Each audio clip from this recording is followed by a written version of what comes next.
All right, you guys, so let's talk about HOAs. You probably heard good stories and you probably have heard some not so good stories. And that's okay. Today, I'm going to go ahead and break down everything that you need to know about HOAs so you can make a decision when you're purchasing a home if you want to buy in a community that has an HOA or one that doesn't.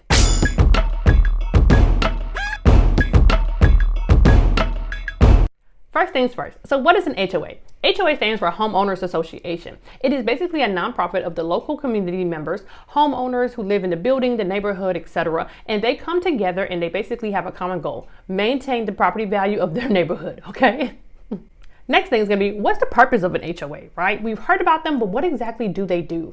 And so basically what they do is they help to maintain the property value and make sure that the property value goes up in your neighborhood. So for example, if you've ever been in some neighborhoods, you know that they can't park a certain amount of cars on the road. Why? Because that can bring down the property value. You can't have old cars that aren't running or working sitting in the driveway. Again, property value.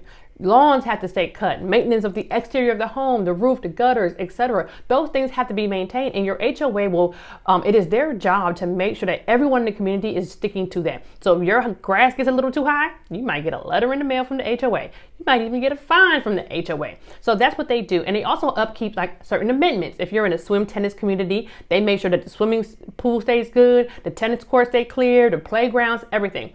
And if you're living in a neighborhood that's like a townhome, they will even sometimes maintain the exterior of all of the townhomes. So they keep up with the roofing, they keep up with the paint job, and they keep up with the lawn care for you. So they come with some perks, you guys. All HOAs aren't just paying money and you get nothing in return and they just send you letters when they feel like it. No, a lot of HOAs have a lot of good perks and benefits, and they take a lot of stress off of you as a homeowner of having to do certain things or maintain certain things. Also, in some HOA communities, especially common in townhomes and condos, especially older ones, they're all on the same water. So sometimes the HOA community is in charge of that, and they'll make sure that the water bills get paid across everyone evenly and equally. And so they help those type of things as well. Now, you're probably wondering, who makes up the HOA? So it is typical for the HOA to be, like I said, members of the community. So people who live in your condo building, your townhome community, or your home, your single family home community. So you guys will come together, vote who's going to be the director, the president, vice president, treasurer, etc. And you guys are the ones who are, so it's people who live in your neighborhood who make up your HOA board. It's not just random people. Now, sometimes if it's a really big development and they have multiple locations, like a big developer has like 5, 6 townhome communities, 300, they might have an HOA board as part of their organization, and their HOA board controls and runs all of them. So they maintain everything that's going on with each individual community. They make sure everybody's staying up to point. They make sure that the HOA fees are being paid on time, the dues are being paid on time, so there's no past due, because that's a big thing that can happen, which we'll talk about a little bit later, that if your HOA fees as a community are behind, it can become very hard for you to sell your home. So you want to make sure that you move into an HOA community that people are paying their monies on time, because you do not want that to be a problem for your buyer when they come to buy a home, right? So what are some pros and cons of living in an HOA community? So first, let's talk about the pros.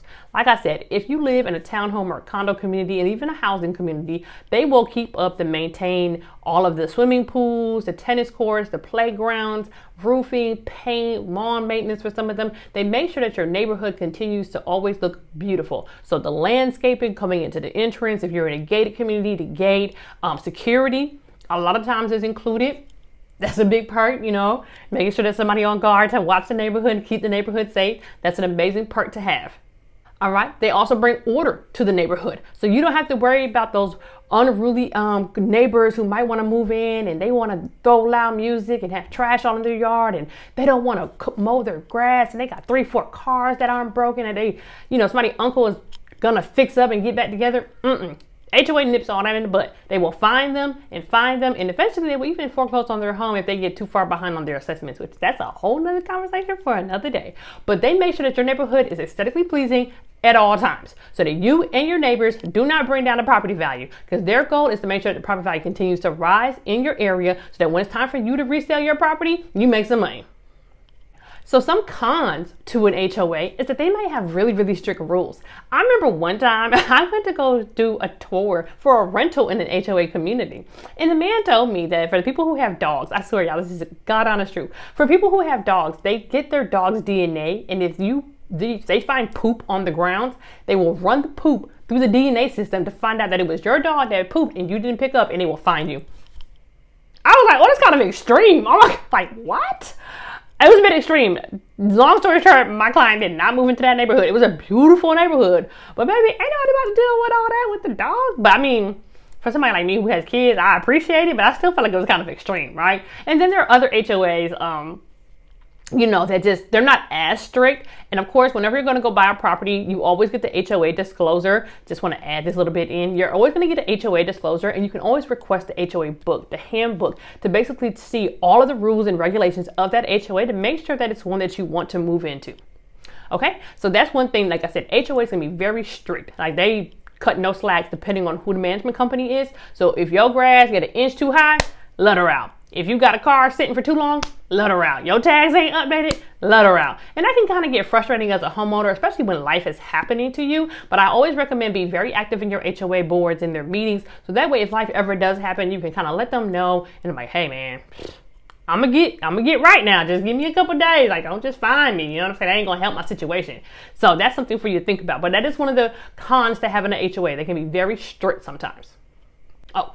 So another con can be sometimes that they're not really investor friendly. So again, HOA is homeowners association. So they want homeowners living in their neighborhood. So they don't always want you to go and rent out the home, do Airbnb. So they kind of they can sometimes put a lot of restriction on that. Now, some HOAs will allow a certain percentage to be rentals, like 10 to 15. Sometimes I think the highest I've ever seen was like 30% of the community can be renters. After that, they stop it, no more rentals, right? And if they find out that you're renting, you guessed it, there's another fine.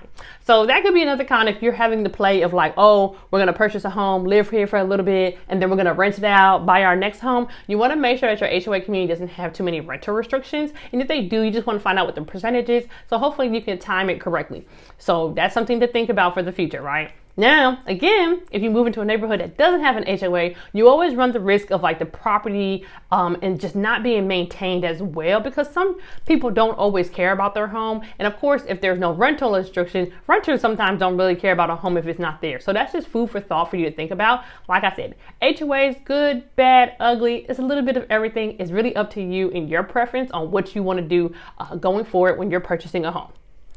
And one last little con just to think about when buying a home with an HOA is that the fees can sometimes be very high. So it's a part of your mortgage payment. Either they're going to do it quarterly, annually, monthly. And if the fees are really high because there's really good amenities or it's just in one of those zip codes, that can kind of, throw your budget off a little bit. So just think about that as another con. I wouldn't say it's a con. It's just more something to think about when you're purchasing a home with an HOA. So if you have found this video to be very useful and maybe even changed your mind about HOAs, please go ahead and share in the comments below. Make sure you like and subscribe. I'm going to be dropping a whole lot of videos and information to help you on your home buying journey and just kind of break down things that I feel like not everyone is talking about, okay? If you want to book with me, please go ahead. Link is in the caption for you to book a consultation with me if you're moving to the Metro Atlanta area and you would like to work with me. All right, you guys, till next time.